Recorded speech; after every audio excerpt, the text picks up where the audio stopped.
ఒక చిన్న గ్రామంలో రామయ్య అనే రైతు ఉండేవాడు. అతను చాలా కష్టపడి పని చేసే మనిషి. అతనికి చిన్నపాటి పొలం మాత్రమే ఉండేది. కాని అతని మనసు మాత్రం చాలా పెద్దది. ప్రతి ఉదయం సూర్యుడు ఉదయించే ముందు లేచి తన పొలానికి వెళ్లి పని చేయడం అతని అలవాటు. ఒక సంవత్సరం వర్షాలు చాలా తక్కువగా పడ్డాయి. గ్రామంలోని చాలా మంది రైతులు బాధపడుతున్నారు. పంటలు ఎండిపోతున్నాయి. రామయ్య పొలంలో కూడా పంటలు ఎండిపోవడం మొదలైంది. అయినప్పటికీ రామయ్య ఆశను వదల్లేదు. కష్టపడితే తప్పకుండా ఫలితం వస్తుంది అని అతను నమ్మేవాడు. ప్రతిరోజు అతను తన పొలానికి వెళ్లి మొక్కలకు నీళ్లు పోసేవాడు.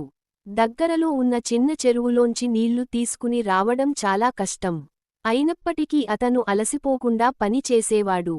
అతని భార్య లక్ష్మి కూడా అతనికి సహాయం చేసేది. ఇద్దరూ కలిసి చాలా కష్టపడి పంటను కాపాడేందుకు ప్రయత్నించారు.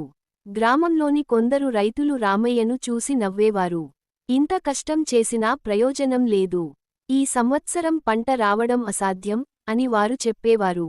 కాని రామయ్య మాత్రం వారిని పట్టించుకోలేదు. తన పనిని నిశ్శబ్దంగా చేస్తూనే ఉండేవాడు. కొన్ని రోజుల తర్వాత ఆకాశంలో మేఘాలు కమ్ముకున్నాయి. ఒక రోజు సాయంత్రం పెద్దగా వర్షం పడింది. ఆ వర్షం రామయ్య పొలానికి కొత్త జీవం ఇచ్చింది. ఎండిపోయిన మొక్కలు మళ్లీ పచ్చగా మారాయి. కొద్ది రోజులలోనే పంట బాగా పెరిగింది.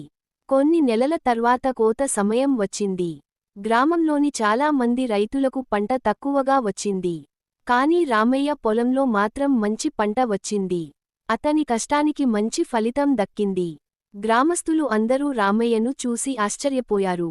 నీకు ఇలా మంచి పంట ఎలా వచ్చింది అని అడిగారు. అప్పుడు రామయ్య నవ్వుతూ చెప్పాడు, నేను ఎప్పుడూ ఆశను వదల్లేదు. కష్టం చేసినవారికి దేవుడు తప్పకుండా సహాయం చేస్తాడు. ఆ రోజు నుంచి గ్రామంలోని రైతులు రామయ్యను ఆదర్శంగా తీసుకున్నారు. కష్టం, పట్టుదల ఉంటే ఎలాంటి సమస్యనైనా ఎదుర్కొని విజయం సాధించవచ్చని అందరూ గ్రహించారు.